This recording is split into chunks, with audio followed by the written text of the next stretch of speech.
De l'autre côté du mur. Le mur éternel. Hola todos. Vous m'avez manqué. You can do what we want to do. Ah, il ne faut pas avoir peur. Je vais me lever et m'en aller. Macron, you know Macron is a very nice guy. Macron. Je n'ai pas besoin d'un ventriloque. Je vous assure, tout va très bien. No, you cannot do that, Donald. Pour la France, c'est une immense chance d'être le premier pays musulman d'Europe. On va faire des escaliers de paquets de couscous pour marcher jusqu'à Saturne. C'est ça le plan. Vous voudriez donc que je m'appelle comment? Corinne. Ouais. Logique. On a dit pas les mamans, pas les fringues. Calmez-vous madame, ça va bien se passer. Présenté par Jean-Michel Aplati et Trotsky. Et bonjour les amis, heureux de vous retrouver pour un nouvel épisode de votre podcast préféré, épisode 20 de l'autre côté du mur. Si vous ne me connaissez pas, je m'appelle Jean-Michel Aplati et avec moi mon compère de toujours, monsieur Trotsky. Bonjour Trotsky. Eh oui, bonjour. Si vous ne nous connaissez pas, voilà, ce sont des noms qu'il faut déjà avoir une petite fibre humoristique, satirique. On essaie de ramener la satire dans ce pays, parce que ça n'existe plus. Voilà. C'est interdit de vanner. Chaque vanne est grossophobe, misogyne, raciste.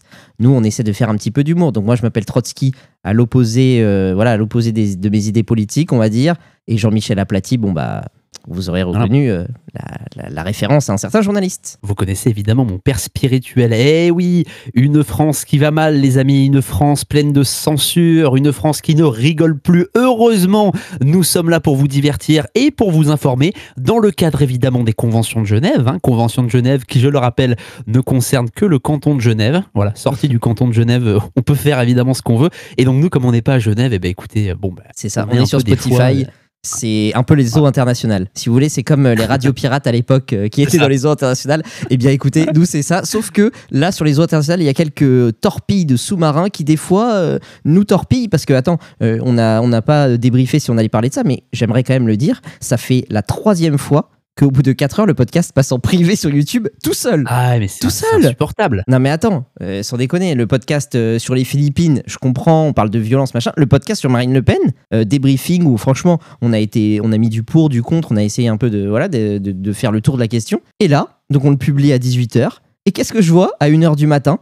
Hop, privé. Il se met en privé. Et si moi-même, je vais pas chercher le lendemain matin et à le remettre moi-même, il serait disparu de la circulation. Mais c'est quand même, c'est particulier comme méthode de mettre un truc en privé. C'est même pas shadowban, c'est plus personne ne peut l'avoir, terminé. C'est vraiment étonnant de la part de YouTube. En tout cas, l'épisode de la semaine dernière sur Marine Le Pen et les juges rouges a remporté un franc succès. On a eu de très très bons retours, épisode très très intéressant, il est vrai.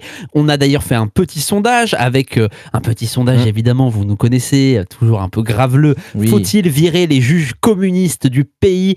Et quelle a été la réponse, Trotsky? Eh bien, la réponse qui a gagné, c'est référendum révocatoire. En gros, ça veut dire, c'est ce qu'on exposait la semaine dernière, il faut se passer des juges, il faut le faire nous-mêmes, c'est-à-dire les citoyens, en se passant des juges. C'était la réponse un petit peu tempérée par rapport à oui, il faut les mettre au goulag. Bon, pourquoi pas. En tout cas, aujourd'hui, épisode 20 de votre podcast, et une fois n'est pas coutume, l'actu, nous on est là, on surfe tel Bryce the Nice dessus, et donc on retourne aux États-Unis. Voilà, allez, c'est parti, on prend l'avion. Hop. De l'autre côté du mur.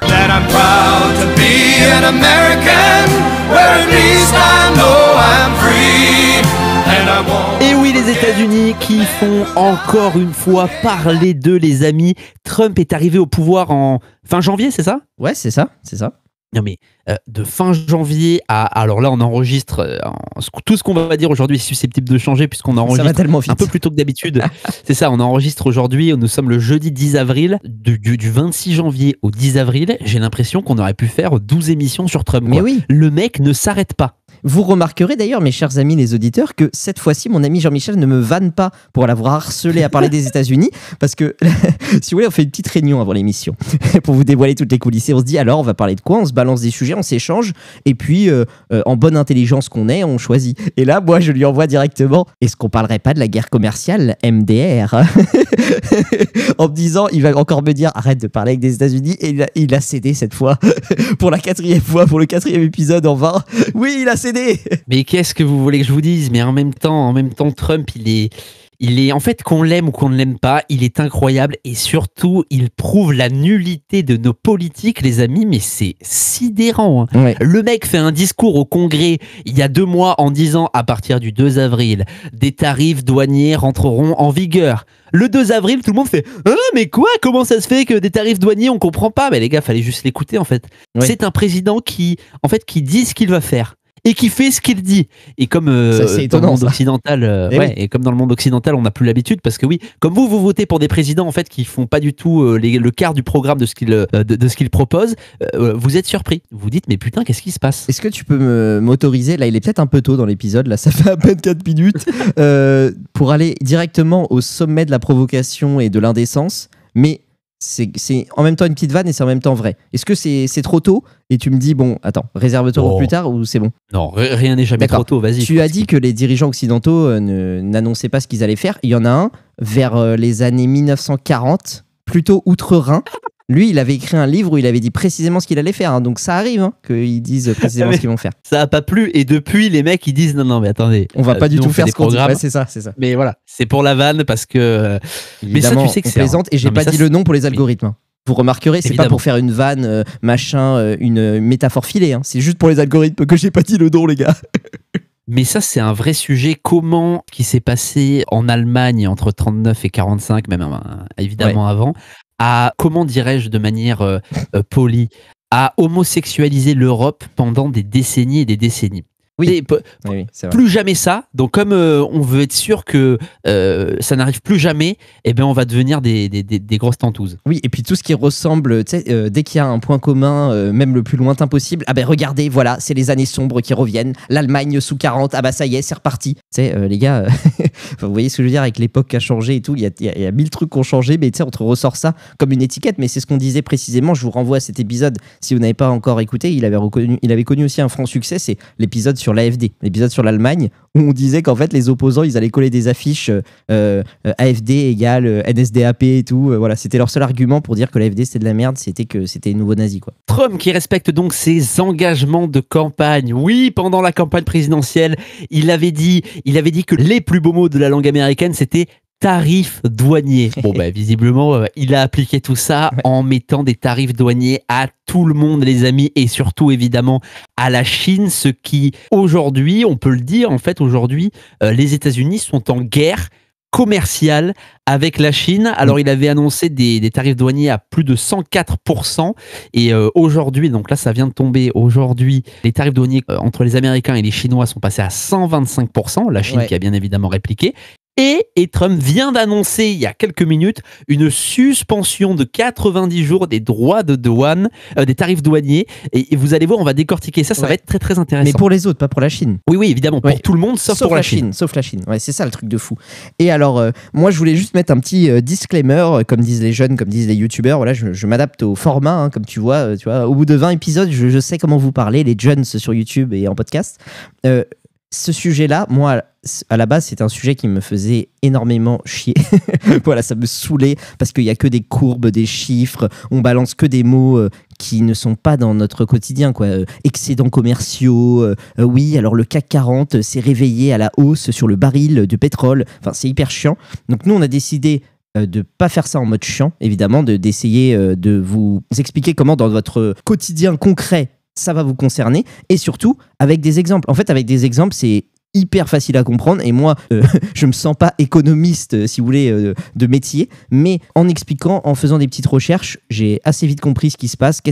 La question à laquelle on va répondre, c'est est-ce que Trump est fou comme on le lit? Est-ce qu'il a plombé toute l'économie américaine? Est-ce que c'est pas un peu plus compliqué que ça? Quelle est sa stratégie? On va vous expliquer, et à travers des exemples, en fait, qu'est-ce que ça veut dire 104% de droits de douane, qui paye quoi exactement? On va vous dire tout concrètement. Évidemment, nous, on ne se dit pas économiste, comme on ne s'est jamais dit médecin pendant la crise du Covid, ni même expert de la guerre. Nous, on est là, et en fait, c'est tout l'intérêt de ce podcast, pour rechercher des petits trucs, pour les vulgariser le plus possible, parce que comme tu l'as dit, Trotsky, putain, mais j'écoute des émissions télé, mais on comprend rien. Mais oui. On ne comprend rien. Mais putain, mais l'excédent de la balance commerciale entre les États-Unis et l'Allemagne favorise le baril de pétrole de l'Inde. Putain, on ne comprend rien, bordel. Et donc, on va vous montrer en quoi cette guerre commerciale est importante. On va vous montrer également les méfaits d'être dans l'Union européenne et d'être dans ces traités de merde qui ne favorisent qu'un seul pays au sein de l'Union européenne. Enfin bref, on va à peu près tout vous expliquer et on va évidemment critiquer. Oui, puisque après les spécialistes Facebook du Covid,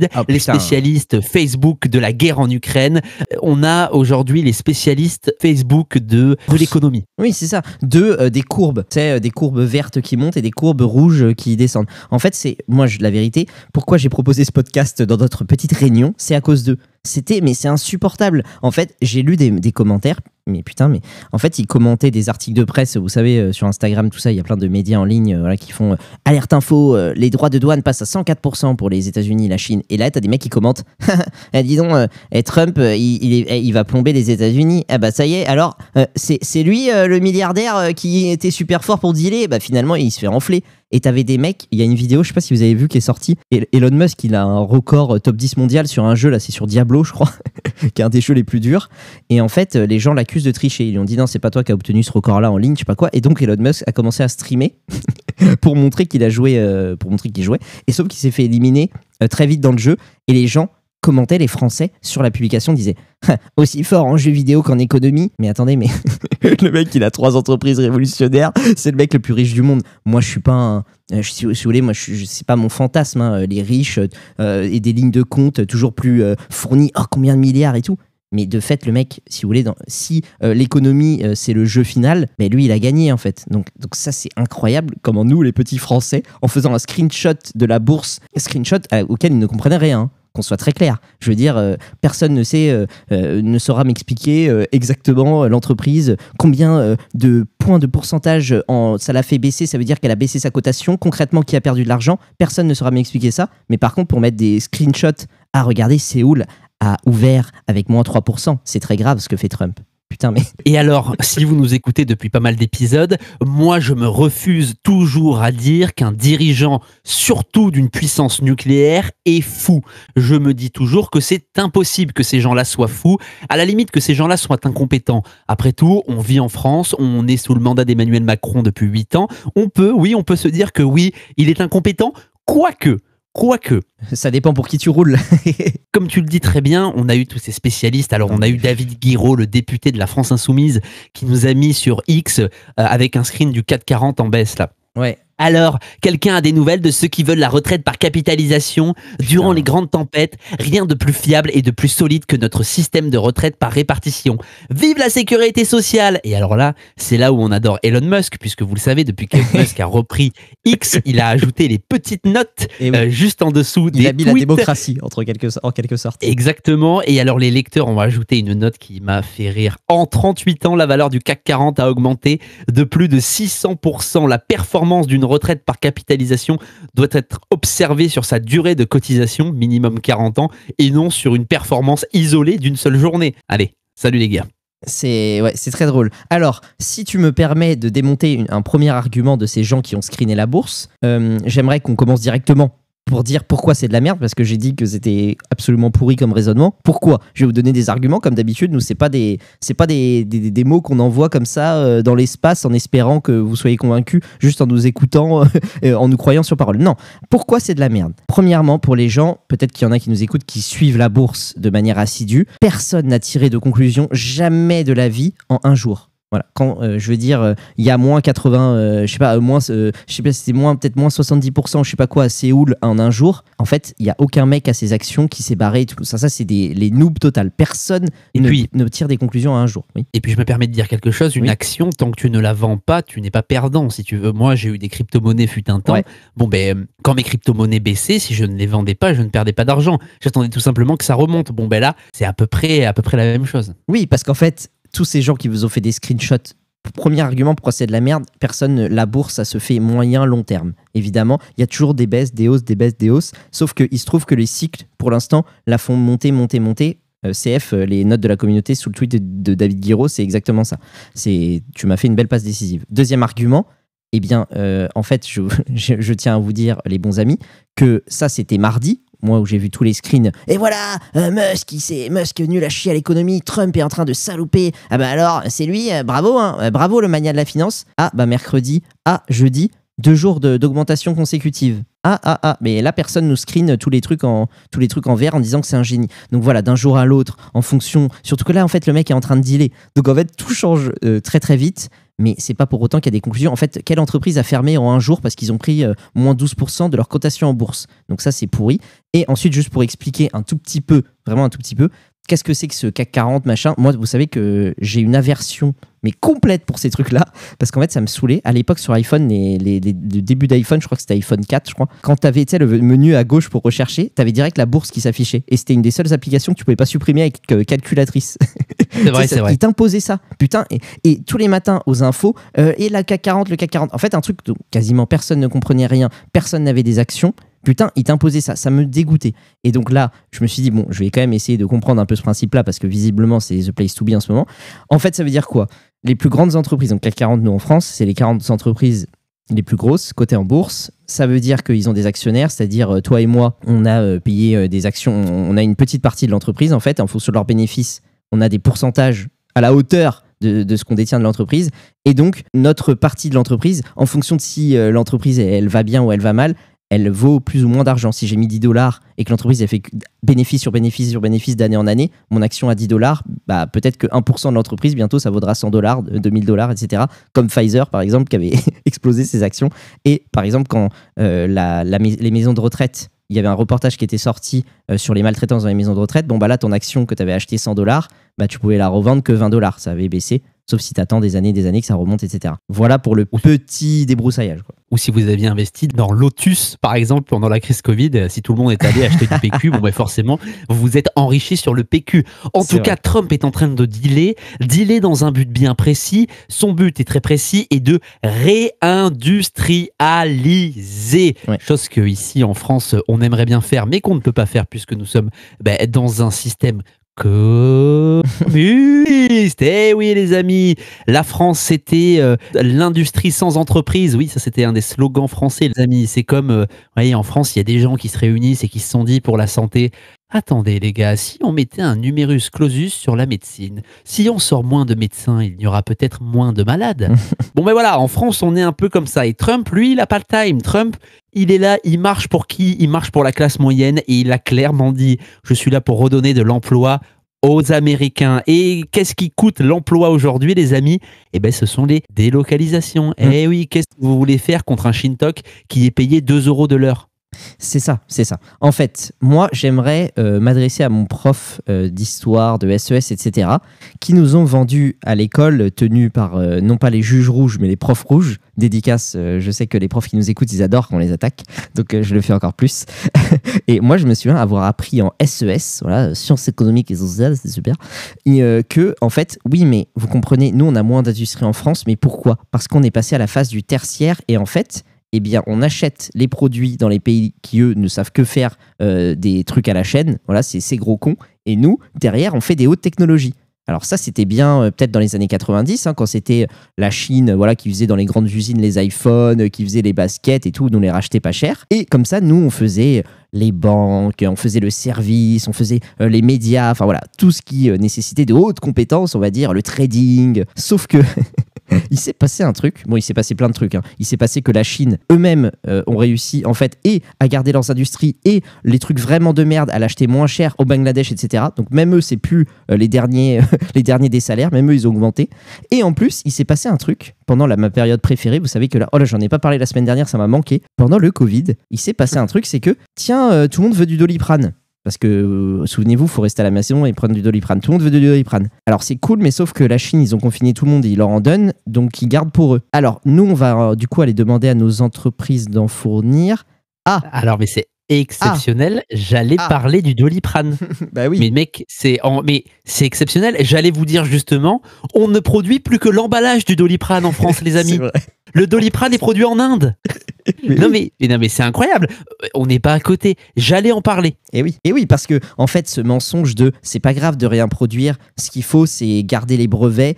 Et en fait, c'est pas grave d'acheter ses pneus en Russie, son volant en Turquie. Je caricature totalement, mais ce qui compte, c'est de fabriquer la voiture et de mettre le système d'ordinateur de bord en France. Ça, c'est cool quand tout se passe bien. Mais quand il y a la Russie qui, par exemple, fait une guerre et du coup, nous, on décide de la sanctionner, de plus acheter leurs produits. Ah, mince, nous, on peut plus le produire chez nous, on n'a plus les matières premières. quand il y a une crise mondiale et que tout le monde veut ses produits, se les garde pour soi, ah mince, on peut plus produire, etc., etc. Et moi, je ne suis pas très sensible au chantage à l'emploi, mais il y a quand même, je sais pas, des domaines de l'industrie qui nécessiteraient, à mon sens, de rester en France parce que il y a des compétences qu'il faut garder. Je suis désolé d'attaquer les Chinois parce qu'il y en a plusieurs qui ont fait ça, mais toutes les entreprises qu'on a délocalisées en Chine, les voitures, etc. Tiens, c'est marrant, les voitures chinoises, elles avaient les mêmes caractéristiques que les françaises. Évidemment, quand on voit ça, eux, ils s'inspirent. Il y a de l'espionnage commercial. Voilà, faut dire le mot. Je sais que c'est un peu touchy, mais c'est pas grave. Ils s'inspirent et du coup, ils font ça à moindre coût avec leurs matériaux et sans passer par Renault pour machin qu'on avait délocalisé. Maintenant, les voitures chinoises, vous avez vu, elles arrivent et elles valent 30 000 balles. Comment on fait du coup pour tous les emplois de Renault et tout? Eh ben, vous êtes mort, vous avez perdu. En fait, tu soulignes un mot qui va vous servir dans la vie, que vous soyez président de la première puissance mondiale ou que vous soyez simple employé chez McDonald's. La dépendance, les amis. Être dépendant des gens, c'est la grosse erreur. Et alors, dans le commerce, les amis, et surtout en France, mais qu'est-ce qu'on est dépendant? On est dépendant de tout. Vous l'avez vu pendant le Covid, on a été dépendant de tout le monde. Oh mince, les masques, où ils sont les masques? Ah, ben les vaccins, attends, on n'avait pas une industrie pour faire les vaccins. Bon voilà, aujourd'hui, qu'est-ce qui reste en France comme industrie? L'aéronautique, le militaire, le vin, le luxe et le spatial. C'est ça. Basta. Ouais, et attention, le luxe, il y a certaines franges qui sont en train de partir petit à petit. Donc méfiance avec le luxe, mais oui, c'est ce que tu as cité. Putain, c'est en train de nous faire flipper complet. Et donc, ça c'était pour arriver à la conclusion. On vous a écrit dans les dans les journaux subventionnés, nul à chier. Trump est fou, Trump... est-ce qu'il sait ce qu'il fait? Moi, j'ai vu un débat sur une chaîne télé. Est-ce que Trump sait vraiment ce qu'il fait?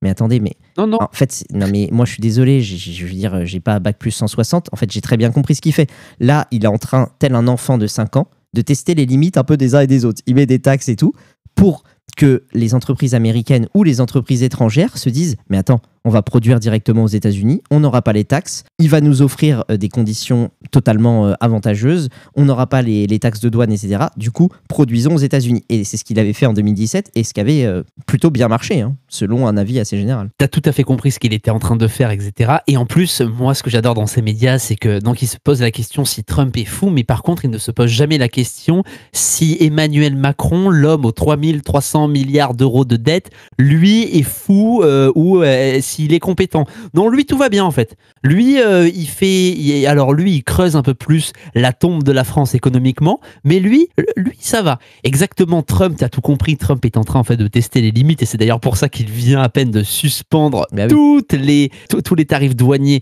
sauf évidemment celui de la Chine, et on va en parler dans quelques minutes et vous allez voir que les échanges commerciaux entre la Chine et les États-Unis sont très très intéressants. Ceci dit, ce qu'il faut souligner, c'est quand même la réponse de l'Union européenne, parce que oui, il va falloir s'attaquer à ce sujet, les amis. Donc Trump a imposé des taxes à l'Union européenne. Bon, Macron a réagi en disant que c'était inacceptable, qu'il fallait que la France unanimement condamne et riposte. Sauf que, en fait, il ne l'a pas oublié évidemment, mais le commerce, selon les traités, est à la main de l'Union européenne. Seule l'Union européenne peut traiter des questions commerciale des pays de l'Union européenne. La France n'a pas son mot à dire, les amis. Et donc, c'est là qu'arrive la présidente de la Commission, Ursula von der Leyen, une Allemande, et c'est très très important de le dire, qui a proposé aux États-Unis une exemption de droits de douane totale et réciproque pour les biens industriels. Alors là, vous allez vous dire... Ah oui, bah c'est bien, elle essaie de trouver un arrangement, bien industriel, oui, l'industrie, c'est ça le sujet... Ça va tous nous profiter, ça sûrement, non? Non. Comme d'habitude, tout cela ne profite qu'à une chose, aux Allemands. Pourquoi ça profite à l'Allemagne? Puisque, en fait, l'Allemagne est un des derniers pays très, très industriels, en tout cas grâce notamment aux voitures. C'est un pays qui a une balance commerciale positive avec les États-Unis. La balance commerciale, pour vous faire simple. En fait, c'est vraiment très simple. Pour le coup, c'est combien tu exportes de produits, combien tu en importes.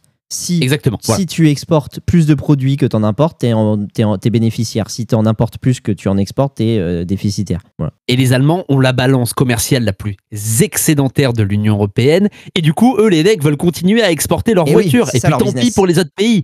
Tant pis pour les autres pays. Et l'UE, les produits agricoles français, par exemple, on s'en bat les steaks, en fait. Nous, on veut continuer d'importer nos voitures.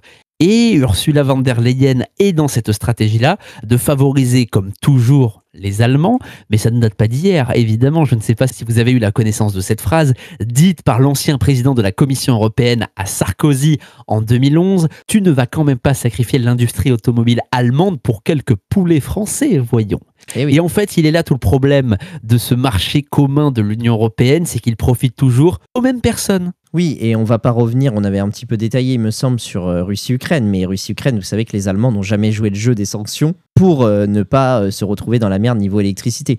Donc si vous voulez, les Allemands, ça fait déjà plusieurs fois qu'ils jouent solo, mais par contre, quand il s'agit de se prendre des sanctions, on est tous ensemble, là, on est européens. Par contre, quand il y a des avantages à tirer solo, là, ils jouent cavalier seul. Donc c'est pas la première fois, on les connaît. Et il faut dire que dans le fantasme d'Emmanuel Macron du couple franco-allemand, nous sommes des petits soumis aux Allemands. Emmanuel Macron n'a pas compris un truc. En fait, on l'a expliqué dans un des précédents épisodes, je crois que c'était l'épisode de Russie-Ukraine, il me semble. En fait, c'est que l'Allemagne est le pays le plus dépendant du monde. Ils sont dépendants des États-Unis, alors de moins en moins maintenant puisqu'ils commencent à se réarmer, mais en tout cas, ils sont dépendants des États-Unis pour ce qui est du militaire.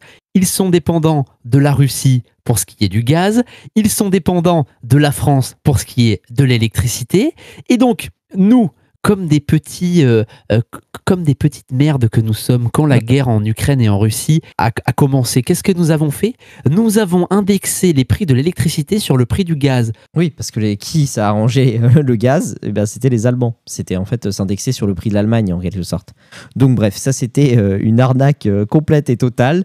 Magnifique encore une fois. Et donc sur les draps de douane, pareil, on voit que là, Macron, alors c'est très drôle parce qu'il dit c'est important, n'allez pas négocier tout seul les entreprises. Donc comme tu l'as très bien rappelé, ça tombe bien, c'est pas de la compétence de la France, c'est de la compétence de l'Union européenne. Et très marrant, donc comme si l'Union européenne avait allé jouer bloc toute seule d'un coup, sauf que Trump annonce, et le chiffre évolue de jour en jour, là, à l'heure à laquelle on parle, il a dit que 70 pays l'avaient appelé pour négocier leurs droits de douane comme ça. Enfin, c'est faire des arrangements, en fait, des accords entre eux. 70 pays, tu vas me dire qu'il y en a 0 de l'Union européenne? Ouais, c'est marrant. Moi, je pense qu'il y en a de l'Union européenne à quoi appeler et qui ne vont pas passer par la Commission européenne, Ursula et compagnie. Trump qui s'est donc moqué de tous ces pays qui ont rampé à ses bottes en disant très clairement qu'il lui léchait le cul. On écoute. In the history of our country, and don't let some of these politicians go around saying, because I'm telling you, these countries are calling us up, kissing my ass. They are dying to make a deal. Please, sir, make a deal. I'll do anything, sir.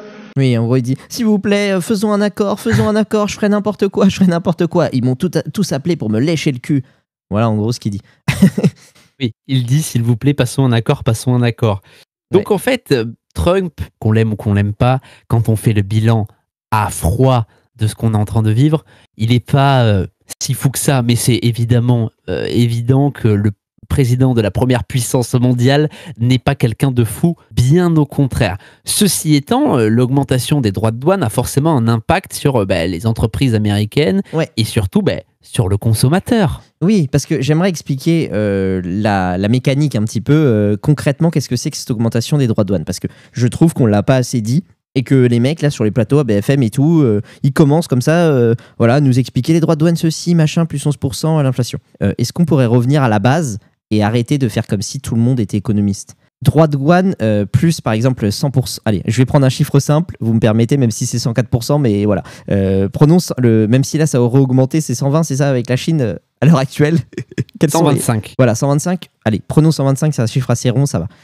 Je suis une entreprise américaine, on va vous faire concrètement le schéma. Je suis une entreprise américaine, disons que je suis Apple. Je suis Apple et dans mon iPhone, j'ai besoin, disons, d'une puce qui vient de Chine. Parce qu'en Chine, c'est là qu'il y a les métaux rares qui sont assemblés, etc. Cette puce en Chine, elle vaut 100 €. Donc 100 $, pardon. Elle vaut 100 $. Donc moi j'ai mon iPhone, disons qu'il vaut 1000 $, et j'ai besoin de cette puce à 100 $. Eh bien, avec ces droits de douane, moi, Apple, entreprise sur le sol américain, quand je vais importer cette puce qui viendra de Chine, elle ne vaudra plus 100 $, mais 225 $, plus 125%. Ce qui veut donc dire que mon iPhone, qui, moi, valait 1000 $, eh bien là, qu'est-ce que je vais faire de ces 125 $ que j'ai payé en plus? Est-ce que je le fais payer, du coup, aux consommateurs qui vont payer 1125 $, ou est-ce que moi, je baisse mes marges, je licencie des gens, etc.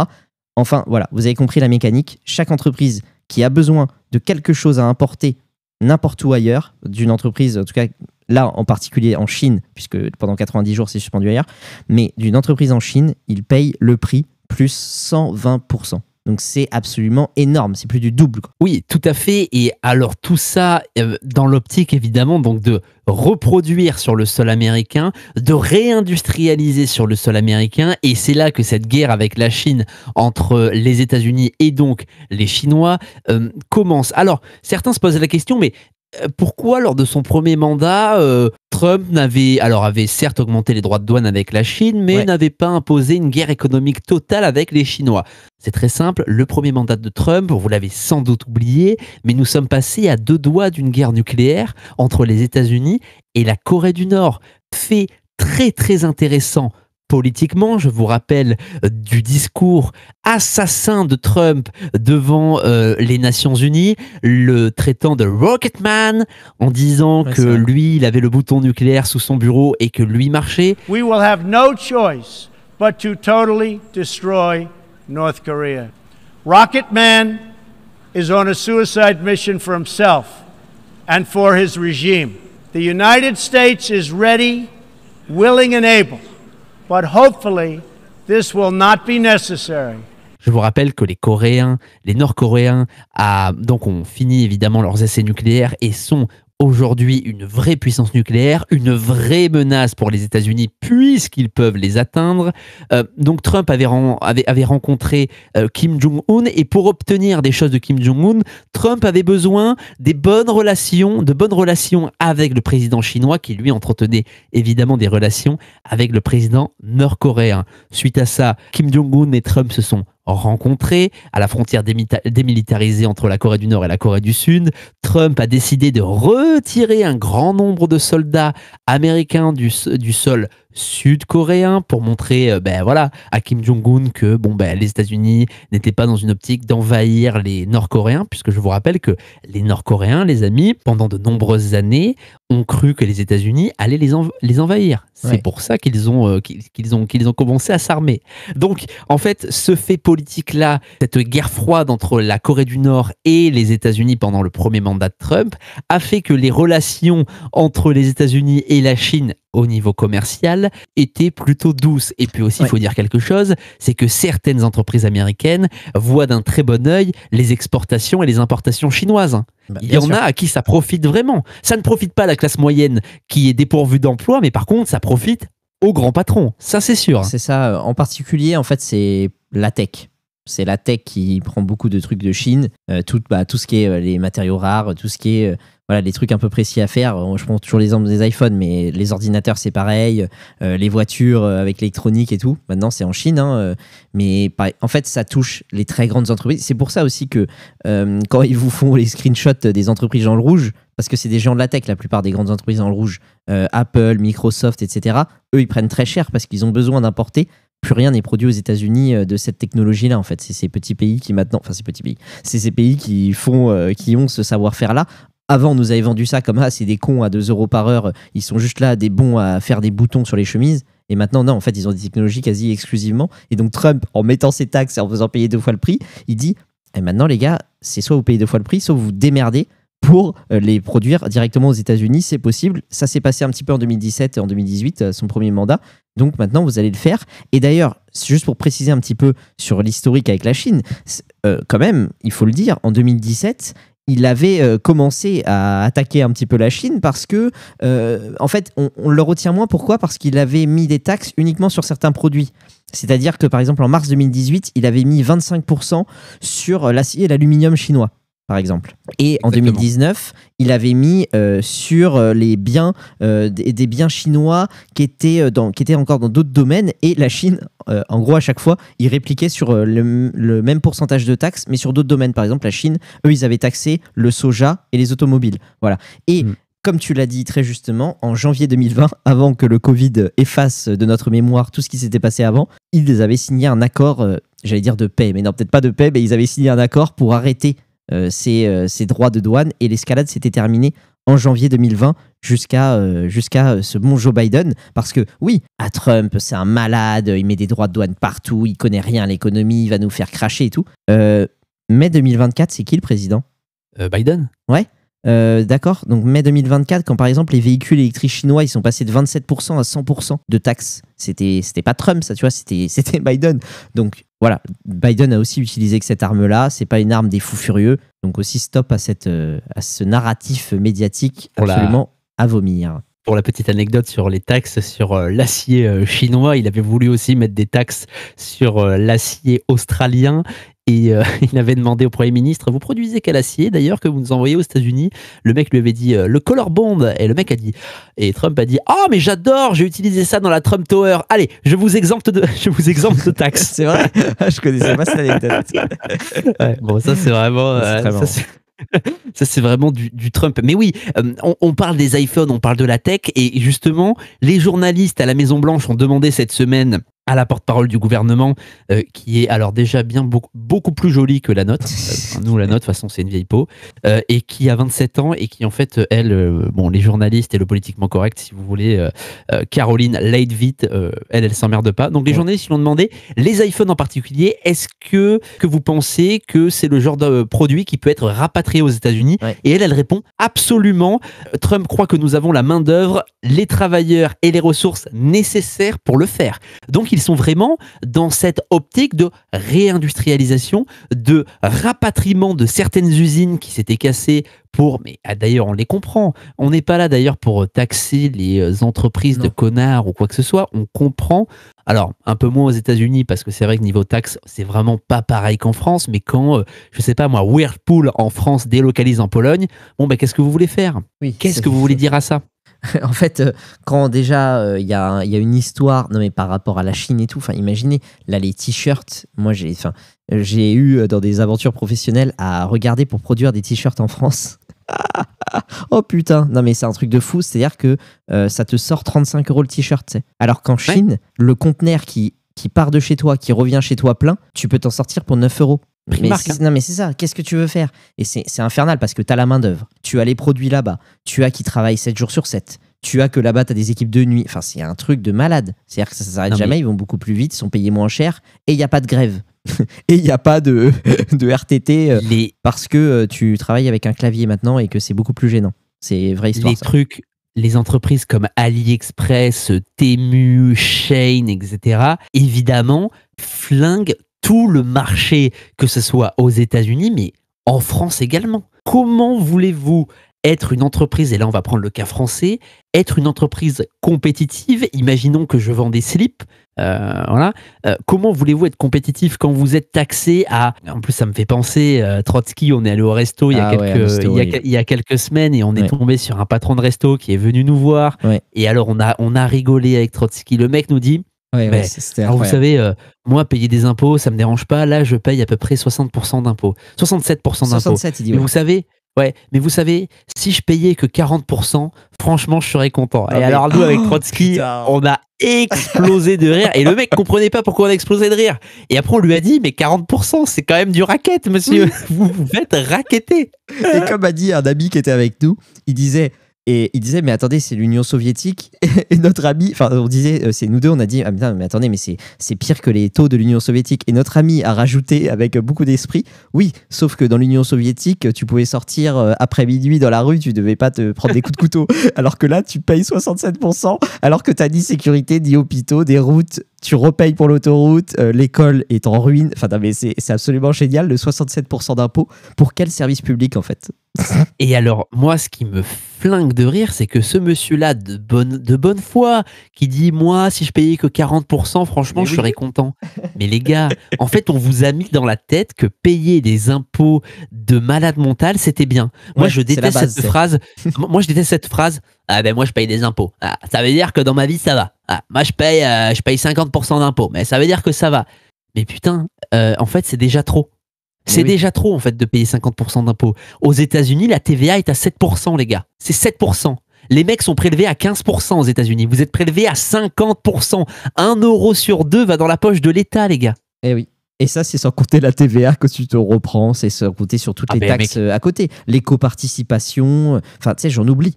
Parce que tellement il y en a dans la vie de tous les jours. Mais c'est horrible. Non, mais voilà. Et les gens. Mais c'est. Après. Est-ce qu'on peut leur reprocher? Franchement, est-ce qu'on peut leur reprocher de... Voilà, c'est un travail de longue haleine depuis des années et des années que les médias subventionnés, évidemment, vous mettent dans la tête en vous disant « Mais non, mais les gars, c'est bien, oui, c'est bien de payer un impôt, ça veut dire que vous réussissez, puis bon, c'est de la solidarité, et puis bon, c'est grâce à ça qu'on a des écoles, c'est grâce à ça qu'on a des routes, c'est grâce à ça qu'on a la sécurité sociale. Aux États-Unis, ils meurent sur les trottoirs, les mecs. » C'est ça. Ils nous l'envient. Hein. Vous savez que dans le monde entier, on nous l'envie. Hein. Ah oui, on nous l'envie, notre sécurité sociale. Tellement on nous l'envie, personne ne l'a jamais copié. Hein.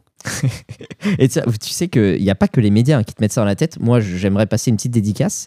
Je sais qu'il nous écoutera jamais parce que lui, la première phrase, il pète un plomb, il porte plainte.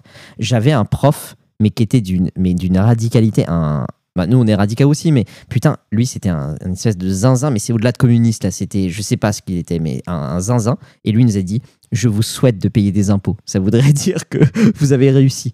Tu vois ce que je veux dire?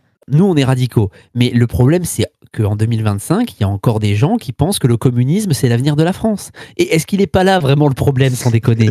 Non mais, oui, on peut être radicaux sur certains points. C'est vrai, mais on n'est pas malade. Voilà, on ne pense pas que le socialisme ou le communisme va faire que la France redevienne compétitive. Parce que comme je vous disais tout à l'heure, les amis, comment vous voulez être compétitif en étant, comme je l'ai dit, producteur de slips français? Comment vous voulez rivaliser avec? Nous, on a donc des employés qui sont payés 35 heures, qui ont possibilité de se mettre en arrêt maladie, qui travaillent 5 jours sur 7 avec 2 jours de week-end et 5 semaines de congés payés. Vous payez votre employé 2 000 €, il vous coûte 4 000. Oui, puis ensuite, Non mais comment vous voulez faire? C'est que déjà, comment vous voulez faire? On est payé 7 fois plus que, tu sais. Enfin, j'abuse, mais allez, 4 fois plus que. Mais ça, c'est pas encore ce que tu coûtes à l'entreprise. Attends, mais le super brut total, c'est 2 fois ton salaire. Non, mais non, mais attends, c'est quand même horrible. Et derrière, toi, tu crois que là, les 2 000 € que tu as réussi à te récupérer au milieu de toutes ces taxes de ton entreprise, tu crois que tu es tranquille? Non. Là, commence l'enfer.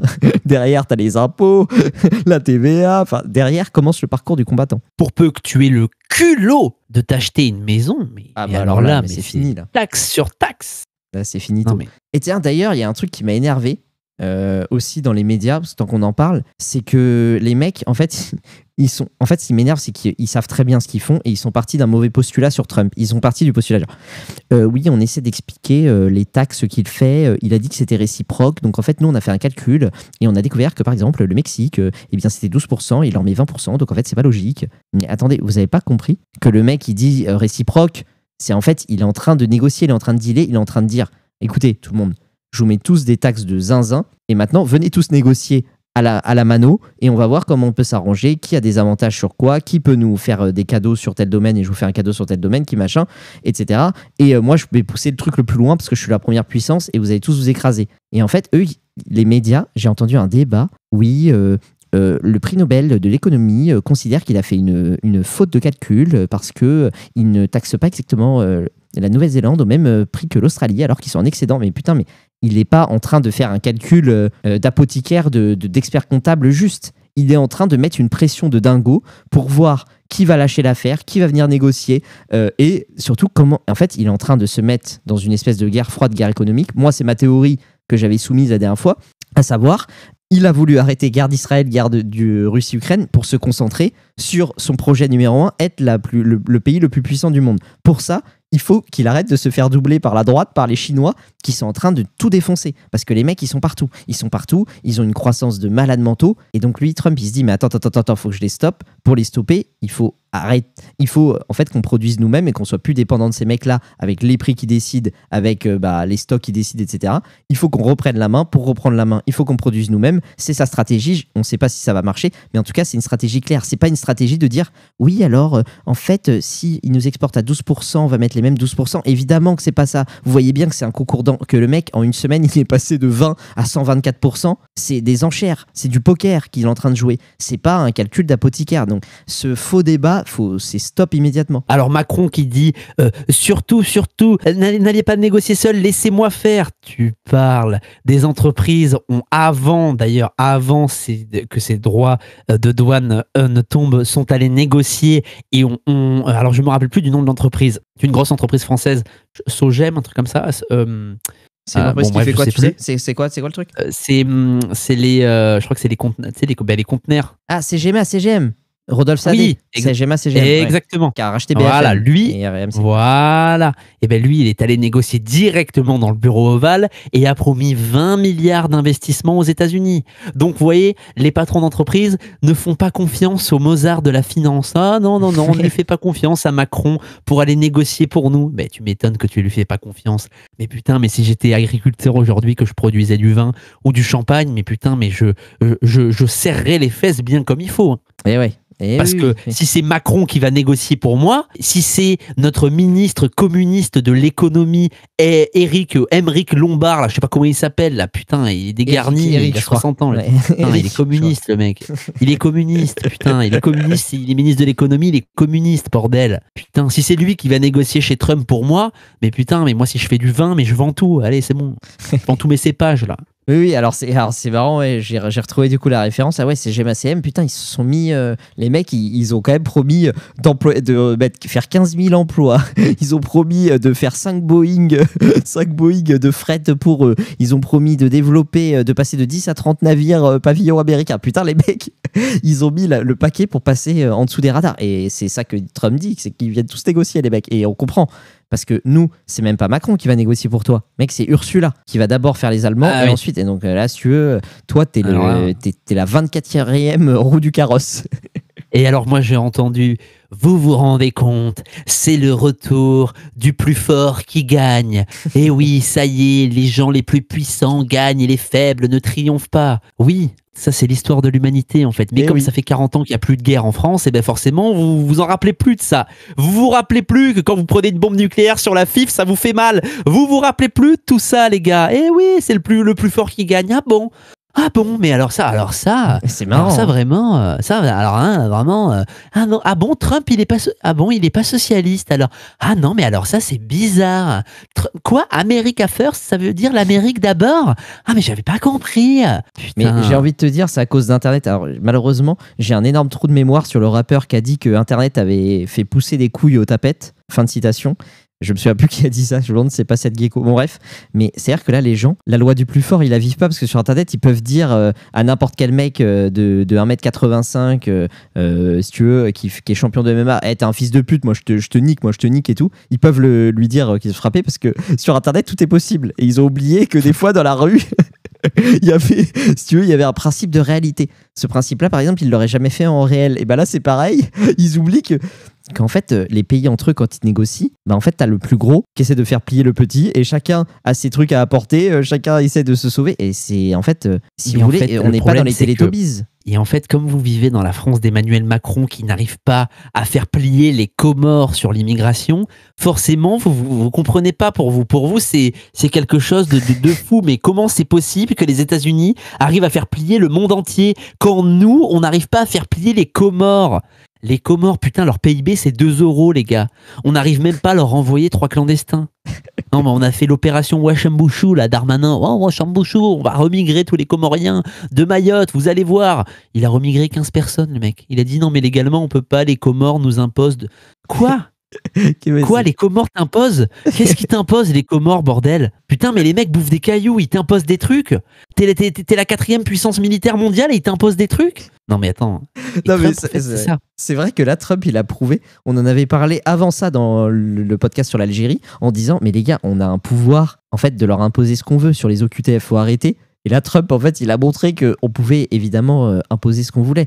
Mais bien sûr qu'il ne peut pas faire je vous mets 1000% de taxes, il gagne à tous les coups. Derrière, il y a des coups qu'il va recevoir, des coups à prendre. Je ne dis pas que forcément il va gagner, mais en tout cas, on a des moyens de pression. Non, mais ça, c'est évident. C'est évident. Et d'ailleurs, en parlant de moyens de pression, j'ai vu une déclaration du patron du MEDEF, le patron des patrons de France, voilà, les représentants des patrons de France, des grandes entreprises, qui a dit oui, avec ce que Trump fait et ses taxes, des centaines de milliers d'emplois sont menacés en France. Alors, moi, je ne sais pas si vous, mais personnellement, j'ai pris une résolution. C'était sous Sarkozy. Sarkozy leur avait fait un cadeau de millions et de millions d'euros pour qu'ils embauchent. Les mecs n'ont jamais embauché, ils ont pris l'argent. Je ne leur fais. Mais en fait, dès que j'entends MEDEF, je me dis oulala, il faut absolument faire le contraire. S'ils trouvent ça dramatique, c'est que ça doit être super ce truc de taxes. Taxez, monsieur Trump, taxez, parce que si le MEDEF là commence à nous faire un putain, mais en même temps, mais qu'est-ce que vous nous faites votre cirque là, mais je peux plus les voir. Le MEDEF, putain, oh là là. En fait, le MEDEF, c'est un peu les Bernard-Henri Lévy de l'économie. Tu vois, moi, quand j'ai un doute sur un sujet, j'allume la télé, j'écoute Bernard-Henri Lévy, et quand il dit, moi, je pense l'inverse à chaque fois. Et non, mais raison. Bingo. Mais à chaque fois, mec, mais c'est bingo à chaque fois. Ouais, c'est vrai, t'as raison. Ouais, non, mais attends. Tu sais qu'en parlant des points positifs, pour provoquer un petit peu, je me suis dit, tiens, que j'allais provoquer nos chers auditeurs, parce que peut-être qu'à l'heure actuelle, les mecs, après 40 minutes, ils se disent, non, je ne suis toujours pas convaincu, Trump, c'est un enfoiré, un fou et tout. J'ai envie de vous dire un truc. Attendez, vous avez vu que grâce à ces taxes douanières échangées entre les pays, le pétrole a connu son taux le plus bas depuis toutes les crises au Moyen-Orient depuis 2021 de tête, hein, il me semble. Attendez. Là, je vais dans ma mémoire parce que je vous rappelle, chers amnésiques, chers Français, dont je fais partie. Par exemple, moi, j'ai oublié cette affaire de la Corée du Nord, hein, je le confesse. Eh bien, on nous avait vendu... Vous vous souvenez, à l'époque, les Gilets jaunes, ils ont manifesté parce que augmentation du prix à la pompe, du prix de l'essence, hein, globalement. Et on nous avait dit, oui, mais le baril a augmenté avec les crises au Moyen-Orient. Et depuis, il fait que d'augmenter. Bon, au final, la moitié du prix de l'essence, c'est le baril de pétrole, mais la moitié, c'est des taxes. Hein. Ça, c'est la vérité. Oui. Et ben en fait, là, le prix est au plus bas du baril de pétrole en 2021. Vous avez vu, du coup, une baisse des prix de l'essence de 1 tiers. Ça, c'est... Ouais. On comprend pas. Hein. Ah, donc c'est peut-être pas le prix du baril, alors. Ah, donc c'est autre chose, peut-être. Pas. Donc, si vous voulez, même quand en fait il y a des prix qui baissent, nous, les prix baissent jamais pour nous. Je trouve ça absolument magnifique, je trouve ça génial, c'est super. Surtout qu'on avait demandé de produire moins de pétrole aux Saoudiens il y a quelques années, en leur disant c'est pas très écologique, produisez moins, etc. Ah, et puis quand on en a eu besoin, on leur a dit putain les gars, en fait on s'est trompé, produisez plus s'il vous plaît. Donc en fait vous voyez finalement en nous écoutant, chers auditeurs, en écoutant ce bon vieux Jean-Michel Aplati dans sa buanderie et ce bon vieux Trotsky également dans sa petite buanderie, vous vous rendez compte qu'en fait quand vous réagissez à chaud, vous vous dites ah oui mais ce mec est une merde, etc. Et puis quand vous prenez un peu de recul, quand vous vous renseignez sur certaines choses, et ben vous vous dites que finalement Trump est peut-être pas si fou. Alors évidemment, si vous êtes français, de votre point de vue et de vos intérêts, ce que fait Trump ne vous arrange pas. Ça, c'est évident.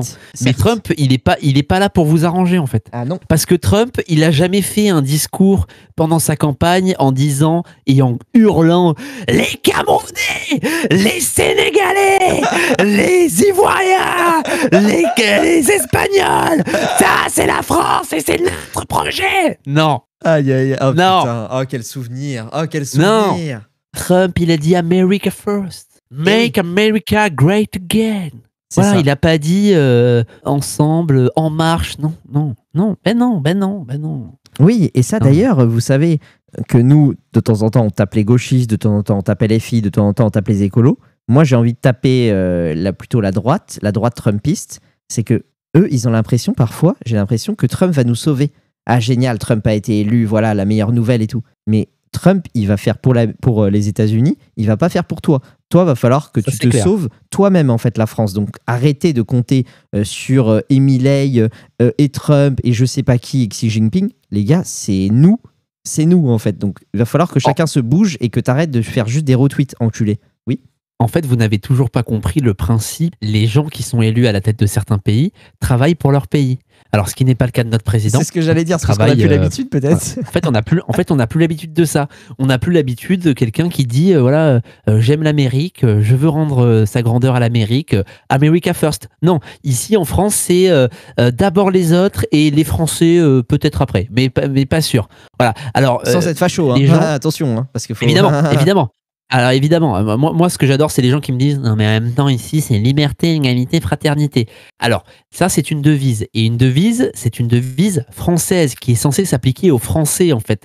On n'est pas censé être fraternel avec tous les pays du monde en fait. Voilà. Oui. On n'est pas censé, en fait on n'est pas censé être à égalité avec tout le monde. Non, en fait normalement cette devise elle vaut pour vous. Et dans les autres pays, eh bien en fait c'est ce qui se passe. Voilà, donc en fait c'est pour ça que vous ne comprenez pas ce qui se passe aux États-Unis, c'est parce que eux c'est America first. Les Américains d'abord et puis les Français, on verra plus tard. Voilà. C'est ça. On adore la France, on adore boire du champagne, on adore manger un peu de magret de canard, mais par contre, si c'est nous ou vous, oui. Ça sera nous en fait. C'est ça, exactement. C'est ça le projet en fait. Et c'est ça le projet de cette guerre commerciale, notamment avec les Chinois, et qui nous intéresse beaucoup parce que il faut savoir que c'est ça qui est exceptionnel dans cette guerre, c'est que les Chinois sont ultra dépendants des Américains pour les exportations. Et les Américains sont ultra dépendants des Chinois pour les importations. C'est ça. Et c'est ça qui est marrant. Dans ces taxes, évidemment, dans ces taxes à 125%, Trump va remplir les caisses, les amis, à un niveau exceptionnel. Alors, j'ai que les chiffres, malheureusement, de 2017. Bon, voilà. Ça nous donnera une idée quand même. Voilà, les derniers chiffres de 2017, les exportations chinoises aux États-Unis, c'est pour 506 milliards de dollars. Et les exportations américaines en Chine, on est à 130 milliards de dollars. Vous vous rendez compte en fait de la folie mentale du truc? Ajouter 125% à 506 milliards de dollars, les amis. Oui. Mais là, les caisses, je peux vous dire qu'elles vont être bien remplies. Hein. Bon, après, je pense que sur les 500 milliards, il y en a au moins un sur deux qui vont se dire peut-être qu'on va pas faire ça du coup. C'est ça l'objectif, hein, c'est qu'ils ne le fassent pas. Oui, non, mais clairement. C'est qu'ils ne le fassent pas. Clairement. Mais je pense qu'il y a un aspect quand même à évoquer, c'est que Trump, là, il est dans du long terme. En fait, là, si vous voulez, nous, on est des merdes, en vrai, en France. On est en 2027, on est là. Alors, à ton avis, pour 2027, cette réforme, est-ce qu'elle va être un petit peu trop impopulaire et tout? Trump, lui, relocaliser, ça prend des années, des dizaines d'années. Lui, en fait, il essaie d'insuffler quelque chose qui portera ses fruits dans 5-10 ans.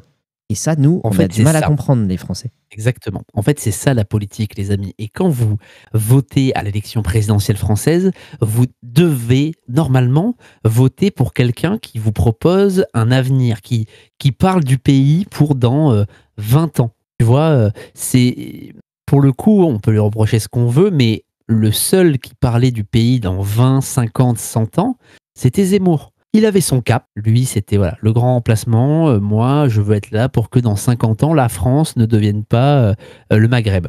Bon, ça c'est un cap. Voilà. Et vous avez préféré voter pour Marine Le Pen qui était la mère chat du pouvoir d'achat et Emmanuel Macron qui vous promettait de vous filer 100 balles comme ça, à chaque fois il vous filait 100 balles. Tous les 3 mois vous avez 100 balles. On avait 100 balles, pas moi, hein. Mais tous les 3 mois, tenez un petit chèque électricité, tenez un petit chèque essence. En fait vous avez préféré voter pour du court terme. Et les gens comme Trump, et en fait c'est ça les grands patrons d'entreprise, hein. Ces mecs-là ne voient pas à 6 mois, ces mecs-là voient dans 20, 30, 40 ans. Ouais, voilà. Mais la Russie, c'est pareil. Hein. T'écoutes leurs dirigeants parler, ils sont là. Oui, parce que peut-être que dans les 15 prochaines années, cette alliance, et c'est nous, la dernière fois qu'on a parlé des 15 prochaines années, mec, c'était peut-être pour une construction de gare, mais c'est tout. Hein. Les amis, à Dubaï, ils sont en train d'entamer un projet pour un refroidissement de la ville. Je crois que c'était de l'ordre de 4 degrés, quelque chose comme ça. Les mecs ont un projet sur 100 ans. Non, c'est fou. Voilà. Donc il y a des mecs qui parlent aujourd'hui du refroidissement de la ville. Bon, dans 100 ans, ils seront morts si vous voulez. Mais les mecs travaillent dessus quand même. Vous voyez ouais, en fait, c'est ça. Mais en fait, c'est vraiment ça la différence aujourd'hui. Et c'est ce qui fait que notre pays, malheureusement, est devenu, alors non seulement plus compétitif, et encore, les amis, putain, on est la 7e puissance économique mondiale. C'est un exploit. Mais vraiment, c'est un exploit. Tant nous sommes taxés, tant nous sommes emmerdé, c'est vraiment exceptionnel d'avoir encore des industries comme Airbus qui produisent les meilleurs avions du monde, comme Dassault qui produisent les meilleurs avions militaires du monde, comme Nexter qui produisent les meilleurs canons César du monde, comme LVMH qui produisent le putain de luxe à la française de ouf. Ouais. C'est un exploit d'avoir encore ces industries-là. Ouais, même si, bon, elles bénéficient de cadeaux, etc. et qu'elles, par exemple, LVMH, je crois qu'en tout, ils payent 7% d'impôts. Eux, c'est pas comme le restaurateur à 67, tu vois. Mais bon. Oui, mais regarde, alors c'est ça qui m'a fait rire, c'est donc du coup les gauchistes se sont cette semaine ont adoré screener les grandes fortunes du monde perdre de l'argent. Donc c'est vrai que les grandes fortunes ont perdu de l'argent. Je crois que il y a des gens qui leur ont dit fait par seconde là, combien ils perdaient. Ouais. C'est ça. Exactement. Et alors des gens leur ont dit, et alors du coup c'est bon, vous êtes devenus riches entre temps, vu que les riches perdent de l'argent, est-ce que vous êtes devenus riches? Ouais. C'est très drôle ça. Mais ça, c'est marrant. En fait, on l'a dit exactement pour les retraites. Moi, je vous ai dit, c'est bien de baisser la retraite des cheminots, de je sais pas qui, des boomers, de qui tu veux. Vous allez en avoir plus, vous? Jamais. Non, mais c'est clair. C'est clair. Et alors, du coup, oui, effectivement, on peut se poser la question, est-ce que c'est juste que des entreprises comme LVMH payent 7% d'impôts et à contrario, t'as le plombier du coin, lui, qui se fait défoncer? Est-ce que c'est juste?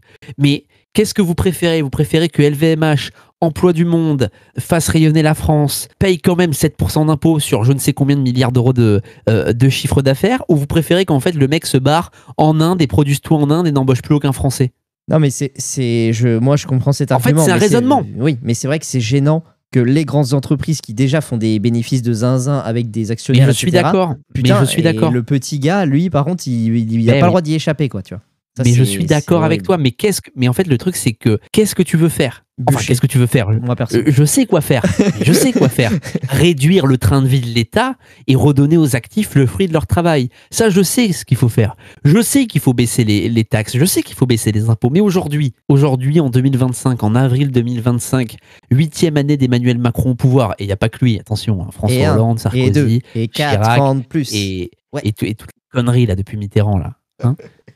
Qu'est-ce que tu veux faire? Qu'est-ce que tu veux faire? On préfère que Airbus se délocalise? Ben moi je suis désolé, ok, c'est injuste, c'est injuste. Mais je préfère que Airbus reste en France et produise des putains d'avions français et emploie je ne sais combien de milliers de personnes, notamment à Toulouse. Voilà. Bon je préfère ça. Désolé. Désolé. Ouais. Non, mais c'est un sujet qui est vaste, qui est intéressant, de toute façon, c'est sûr. Mais c'est vrai que quand il y a des amitiés en haut de l'État, visiblement, eux, on a le droit d'avoir des cadeaux. Ça arrive de ne pas être taxé à 60%. Ça arrive visiblement, mais bon, malheureusement, vous ne connaissez pas Alexis Colère. Dommage. Donc la Chine qui a du coup évidemment rétorqué avec une augmentation des tarifs douaniers de 54%. Donc évidemment, comment ça se finira, on ne sait pas, puisque Trump visiblement a décidé d'une guerre commerciale totale avec la Chine, et c'est ça qui est intéressant aujourd'hui dans notre époque en 2025, c'est que aujourd'hui on ne fait plus la guerre militairement puisque c'est impossible que deux puissances nucléaires se fassent la guerre. Enfin, si c'est possible, hein, mais sur un territoire annexe. Voilà, vous n'aurez pas le temps de cligner des yeux que ça sera déjà fini. Hein. Si vous voulez, moi quand on me parle de la Russie qui va attaquer la France, ils peuvent attaquer la France. Hein.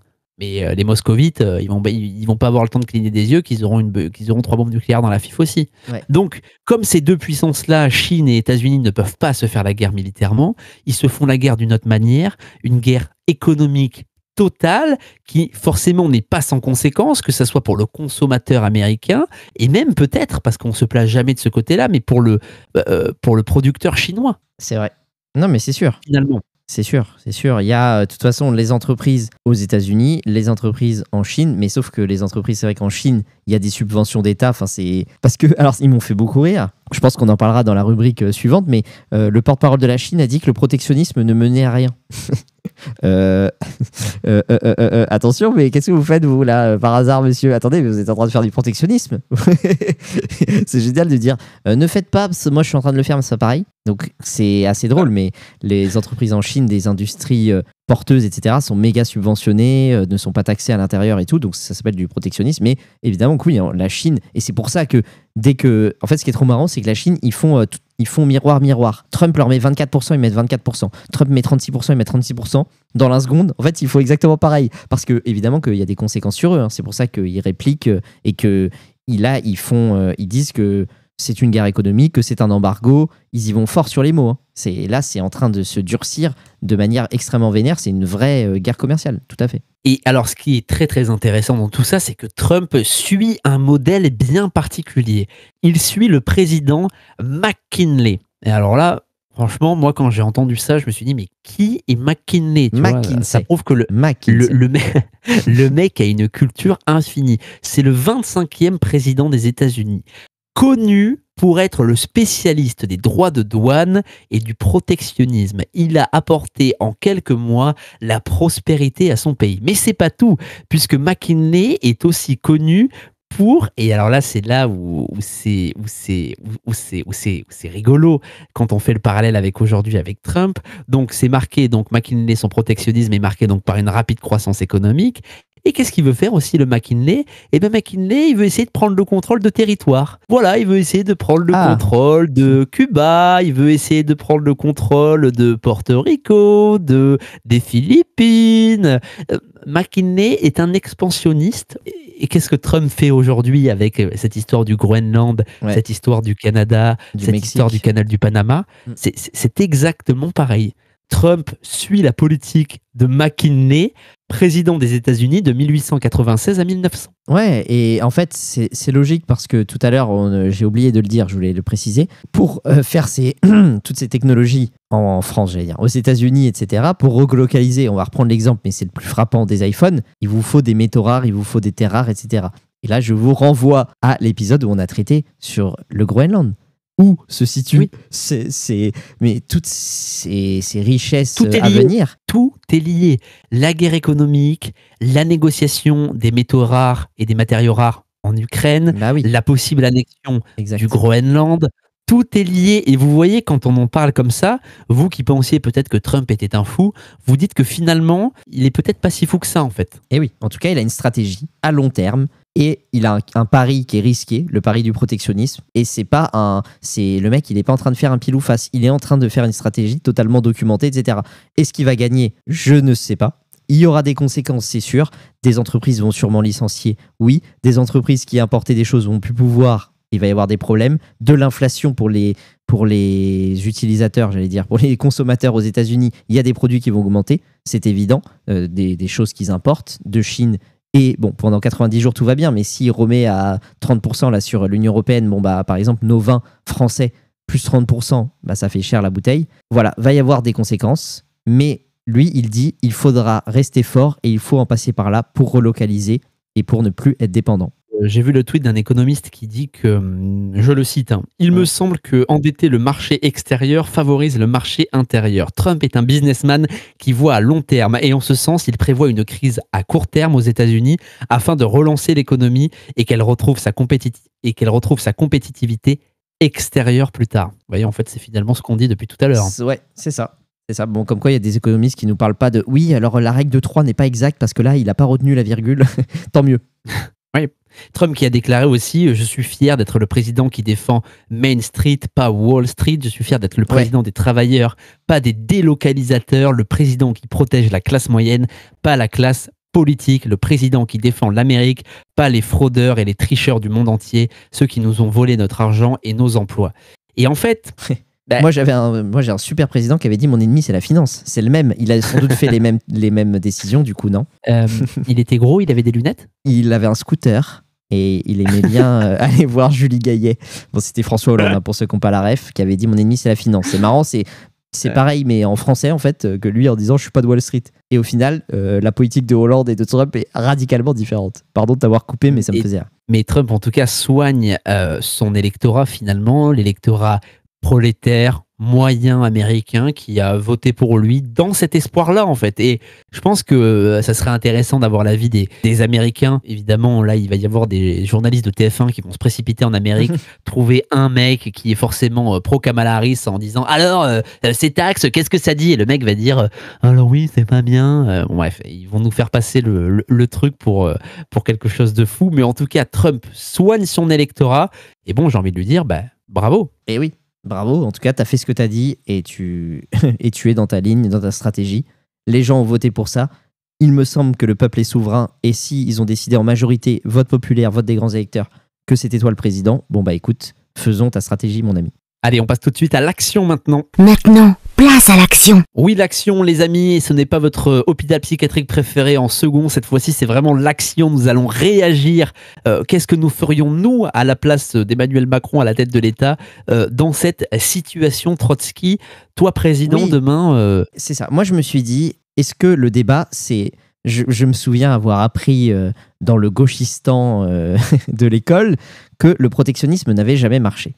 Alors je me suis dit, la Trump va vers le protectionnisme, on nous dit qu'il a mis tous les marchés dans le rouge, bon, on a vu quand un jour c'est remonté, qu'il va y avoir des centaines de milliers de licenciements, que les prix vont augmenter.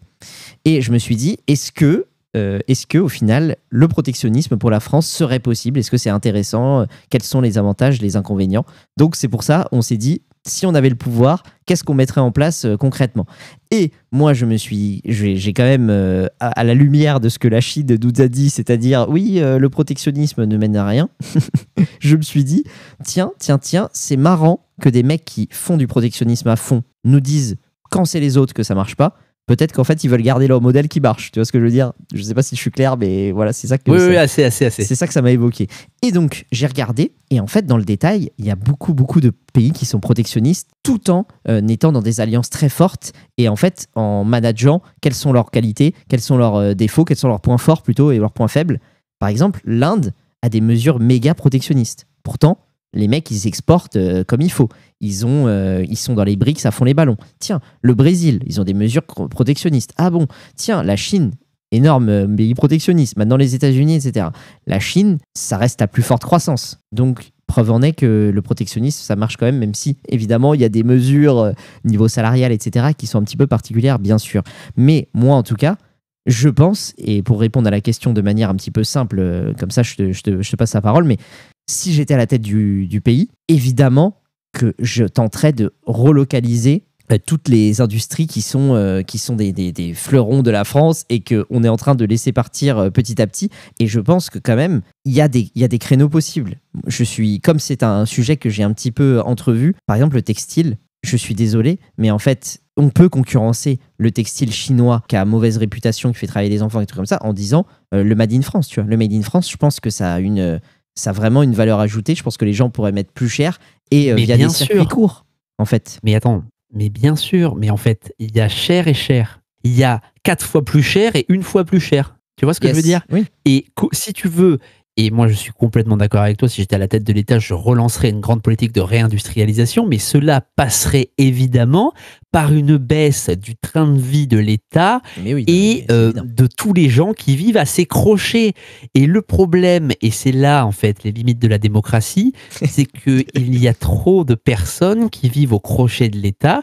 Et quand on propose aux Français une politique qui dit que bon ben voilà, il va falloir baisser un peu ce train de vie-là, il va falloir arrêter de vivre au crochet de l'État, etc., ben, tu n'es pas élu. Oui, non, mais là, c'est vrai que de toute façon, on part du postulat qu'on est au pouvoir, parce que, évidemment, voilà, il faut faire un parce truc qu'aujourd'hui, en tout cas, aujourd'hui, démocratiquement, nous sommes dans une impasse. Mais effectivement, une fois au pouvoir, il est évident qu'il faut relancer une grande politique de réindustrialisation, d'arrêter de taxer déjà tout ce qui est succession d'entreprise, parce que je vous rappelle qu'il y a des taxes, vous ne pouvez pas léguer votre entreprise à votre enfant comme ça. Il faut évidemment baisser toutes les taxes, évidemment retrouver une compétitivité salariale. Je vous rappelle, les amis, que les Américains gagnent 4 à 5 fois plus que vous, les amis. Nous avions un salaire équivalent dans les années 70-80. Aujourd'hui, les mecs gagnent 4 à 5 fois plus que vous. Donc, c'est pas possible d'être compétitif en ayant 60%, 70% d'impôts. Ouais. Donc, la clé, elle est évidemment là. Du protectionnisme, oui. De l'industrie, oui. Mais avec une baisse totale et massive des impôts et des taxes dans ce pays. Oui, et je dirais que le seul truc, c'est qu'il faut qu'on arrête de subir ce traitement. En fait, on a un protectionnisme qui nous fait tout perdre. On subit le libre-échangisme de l'Union européenne tout en n'ayant pas le droit de faire le protectionnisme à l'intérieur. Tu vois ce que je veux dire? C'est-à-dire que nous, on se prend les bas salaires de la Roumanie, de la Bulgarie, qu'eux, ils sont payés moins cher, du coup, leurs produits sont beaucoup moins chers, de la Pologne, etc. On prend les poulets ukrainiens, etc. Alors ça, c'est bon. Mais alors, par contre, à l'international, non, il y a des taxes parce que c'est l'Union européenne. En fait, on a tous les désavantages d'être dans une fédération de pays, c'est-à-dire l'Union européenne, sans avoir tous les désavantages, sans avoir les inconvénients. Donc moi, président, pour reprendre l'anaphore de François Hollande, je dirais, bon, écoutez, maintenant, on va appliquer les mêmes règles à l'intérieur de l'Union européenne qu'à l'extérieur. Et c'est-à-dire que les Bulgares, les trucs comme ça, vous n'allez pas nous envoyer vos produits que vous avez produits moins chers. Non, ça va être pareil que si c'est des produits chinois, que si c'est des trucs. C'est pas parce que vous êtes à l'intérieur de l'Union européenne que vous pouvez nous refiler vos merdes en faisant vous en fait le bénéfice parce que vous êtes moins payé et parce que vous n'êtes pas compétitif. Donc ça, je pense que faut mettre un terme à ça rapide. Et pour finir là-dessus, il faut aussi mettre un terme, et ça va concerner notamment l'agriculture, d'importer dans notre pays des produits qui ne respectent pas les normes que nos agriculteurs, eux, sont obligés de respecter et les vendre moins cher. Ça aussi, c'est n'importe quoi. Donc il faut arrêter d'être le bon élève et le caniche de l'Union européenne en respectant évidemment ces normes à la lettre. L'OFB, l'Agence française contre la biodiversité, de merde. Ça, c'est afuera, comme dirait Milei. Donc nous, à la tête de l'État, les amis, vous l'avez compris, c'est une politique qui ne s'est jamais vue en France pour l'instant. Donc on a envie de vous dire, élisez-nous. C'est ça. À l'Élysée. Allez, on passe à la rubrique 3, votre hôpital psychiatrique. C'est parti. Pendant ce temps-là, en France.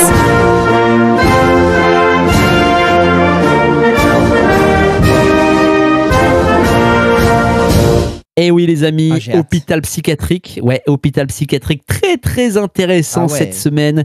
Putain, mais par contre, je me dis un truc, mais l'épisode, les amis, c'est pépite. Hein. Mais là, oui, mais attends. Non, mais il a l'air très très intéressant celui-là. Ah, j'espère qu'il aura le succès qu'il mérite parce que franchement, il est dans l'actu. Il est à contre-courant quand même de ce qu'on lit de merde. Je pense qu'on a vulgarisé bien. Et là, je vois le programme de l'hôpital psychiatrique qu'on n'a pas eu la semaine dernière, donc on a un manque. Tu vois on est en manque là. Il nous faut notre shoot d'hôpital psychiatrique, bon sang. Non, mais on veut pas se sucer la teub, mais c'est vrai que ça a l'air pas mal. Bon, l'hôpital psychiatrique, les amis, et on commence avec du cinéma. Oui, Le Grand Déplacement, une comédie de science-fiction aux accents politiques. Le réalisateur de Tout simplement Noir, il raconte la mission d'une équipe d'astronautes africains envoyés dans l'espace pour sauver leur continent alors que la Terre se meurt. Le film, qualifié de comédie d'aventure écologique, aborde notamment la décolonisation avec une volonté de renouveler les codes du genre et de montrer une autre image du continent. Zadie précise, il y a des messages sur l'avenir de la planète. Il est aussi question de décolonisation avec un budget, les amis, de 17 millions d'euros, dont 3 millions d'euros de votre poche, les amis. France Télévisions qui subventionne ce navet qui va faire 4 entrées. Donc vous voyez, tout à l'heure, il y a quelques secondes, on parlait de baisser le train de vie de l'État. Bon, ben là, on est clairement dedans. Ça, les amis, ça, c'est 3 millions qui partent à la poubelle. 3 millions, mais putain, mais en plus, surtout, pour qu'on se fasse cracher à la gueule, parce que décoloniser, ça veut dire que les Français, on est des enculés et tout. La traduction, c'est ça. Hein. C'est vous avez fait ça, bande de salopards et tout. Donc on a payé pour se faire insulter. Mais c'est génial. Hein. N'hésitez pas, hein, dans la rue, vous allez voir un passant, vous lui donnez 50 balles pour qu'il vous gifle et qu'il vous insulte. Voilà, c'est exactement ce qu'on fait. Il faut se préparer. Elisabeth Borne, oui, votre ministre de l'Éducation préférée, qui invite les enfants de maternelle à réfléchir à leur futur métier. Oui, c'est vrai que, comme de toute façon, il ne faudra pas compter sur elle pour la retraite. Il faut qu'ils y pensent tout de suite, qu'ils essaient de faire de la capitalisation pour eux-mêmes, parce que de toute façon, niveau retraite, c'est mort. Et puis, niveau emploi, ça commence à se durcir, niveau taxes et tout. Donc, écoute, moi, j'ai envie de dire pourquoi pas. Alors, ça m'a fait rire. Ça me fait rire parce que, bon, en fait, la vérité, c'est quoi? C'est qu'elle n'a pas totalement tort, dans le sens où je pense qu'elle vient d'une... J'ai pas étudié son CV, mais je pense qu'elle vient d'une famille aisée, compétitive, on va dire. Et ces enfants-là, dès leurs 2 ans, ils sont là en train d'apprendre toutes les langues, à faire 5 instruments de musique, à faire du sport, avoir des professeurs particuliers. C'est des bêtes de compétition qui sont préparées pour aller tout au sommet de l'État. Donc en fait, elle a connu ça. Mais ça, c'est 1, Moi, j'ai une question. Oui. Moi, j'ai une question. Est-ce que tu penses que notre mineur isolé de 35 ans ou de 2 ans, Aboubacar, va... Ah bah attends, il est là, je crois. Bonjour Aboubacar. Ah bah bonjour, oui. Est-ce qu'Aboubacar, à ton avis, réfléchit sur son avenir depuis l'école maternelle où il fait du scrapbooking? Oh putain, le scrapbooking. Ça me fait plaisir que tu redises ce nom-là. Je pense que ça nous avait manqué. Non, mais en vrai, là, bon, en maternelle, bon, elle pète complètement les plombs parce qu'en fait, ce serait bien qu'il qu'ils réfléchissent plutôt à leur développement, un esprit critique, c'est ça, à développer leurs points forts, que l'école s'adapte un petit peu plus, plutôt que de faire de l'éducation sexuelle. Je sais que je suis redondant avec ça, mais c'est vrai. C'est absolument insupportable ce qui se passe. On a encore vu des trucs là récemment, c'est n'importe quoi. Mais d'un côté, je trouve que l'école, c'est pas concret pour le monde du travail. Franchement, on a vraiment du travail. Alors moi, je ferais plutôt ça au collège, au lycée. Mais le stage d'observation de 2 jours, faut arrêter de croire que ça, c'est ça qui te montre la vraie vie d'entreprise. T'apprends pas à faire un CV à l'école, t'apprends pas à gérer de l'argent à l'école, t'apprends pas à te comporter en entreprise à l'école. C'est de la théorie, du recrachage, enfin, de cours appris par cœur. Franchement, mais c'est pas concret. Et il y a penser à du professionnel, je suis d'accord, mais bon, la maternelle, faut pas abuser. Ils nous veulent du mal, craignant que les restrictions du droit du sol à Mayotte soient étendues à l'ensemble du pays. La LFI, la France islamiste, veut faire inscrire le droit du sol dans la Constitution. Ces gens-là veulent du mal aux gens. Putain, qu'est-ce qu'ils ont avec... depuis qu'ils ont découvert qu'on pouvait écrire dans la Constitution, ils ont cru que c'était leur bloc-notes. Tu sais, c'est leur note iPhone, là. Attends, vas-y, crée une nouvelle note. Mais pourquoi? Liste de courses, avortement, droit du sol. Putain, les gars, c'est... En fait, c'est-à-dire que pour eux, ça veut dire, on inscrit ça dans la Constitution. Pour eux, c'est la chose la plus fondamentale au monde. C'est ça qu'il faut en comprendre. Mais attends, mais c'est ça la priorité numéro 1. Mais ça fait flipper. Hein. Parce que vous savez que même Cohn-Bendit dit qu'il y a un grand remplacement à Mayotte. Même lui, il dit il se passe quand même des trucs à Mayotte. Putain. En même temps, quand t'es allé au CE1, que tu sais faire des additions, quand on te dit qu'il y a, je sais pas moi, 1 million de personnes à Mayotte et 2 millions de Comoriens qui immigrent à Mayotte, tu comprends très vite que c'est pas possible. En tout cas, les amis, la France insoumise qui nous veut du mal, mais il y a des gens qui se sont démarqués cette semaine, les amis. Oui, Grégory Doucet, le maire de Lyon, en garde à vue pour détournement de fonds publics. Et c'est pas tout, parce que là, c'est chez les écolos qu'on oublie un peu des choses. Mais Rachida Dati aussi. Ouais. Rachida l'a oublié. Mais oui, Rachida, elle a oublié de déclarer 420 000 € de bijoux à la haute autorité de la transparence de la vie publique. Elle a oublié, Rachida, 420 000 €. Mais après tout, mais qu'est-ce que c'est 420 000 €? Mais c'est ça, mais déjà, qui a 420 000 € de bijoux? Les mecs, quand même, ils vivent sur notre argent parce qu'on les paye. T'sais. Tu te dis que quand même, il y a. Quand tu vois le niveau de vie des autres Français et qu'elle, elle l'oublie. Donc t'imagines ce qu'elle a déjà déclaré.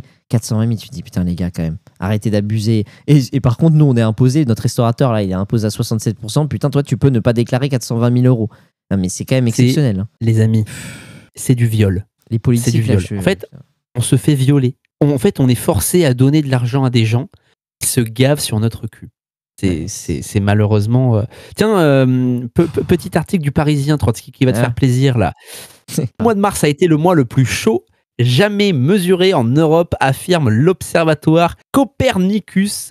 Au niveau mondial, mars 2025 se classe comme le 2e plus chaud derrière mars 2024, prolongeant une série ininterrompue de records ou quasi-records des températures depuis juillet 2023. Depuis lors, à une exception près, tous les mois ont été au moins 1,5 degré plus chaud que la moyenne de l'ère pré-industrielle, mettant les scientifiques au défi d'expliquer cette longue série de hors normes. Là, malheureusement, on est déjà à 1 heure très invocée du podcast, donc je ne vais pas pouvoir partir dans une envolée. Mais je tiens à vous dire, si vous êtes dans une religion écologiste, il n'y a pas de problème. Vous m'écrivez un petit commentaire là, tout de suite.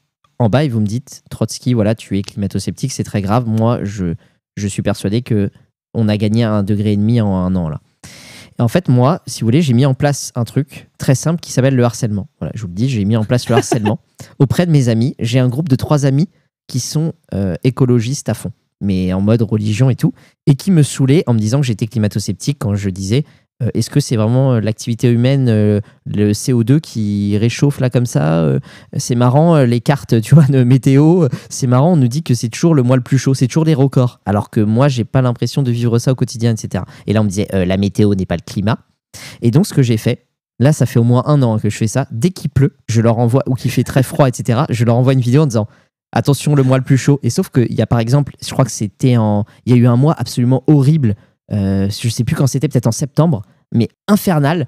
Et je leur ai filmé peut-être 24 jours. Allez, n'oubliez pas les amis, mois de septembre le plus chaud cette année. Et là, qu'est-ce qui sort pas à la fin du mois? Putain, le mois de septembre a été le plus chaud. Même les mois les plus pluvieux où il y a eu tous les records de pluie, putain, non, ils nous ont dit que c'était encore le plus chaud. Donc les gars, en fait, avec ce dogme, tu perds à tous les coups.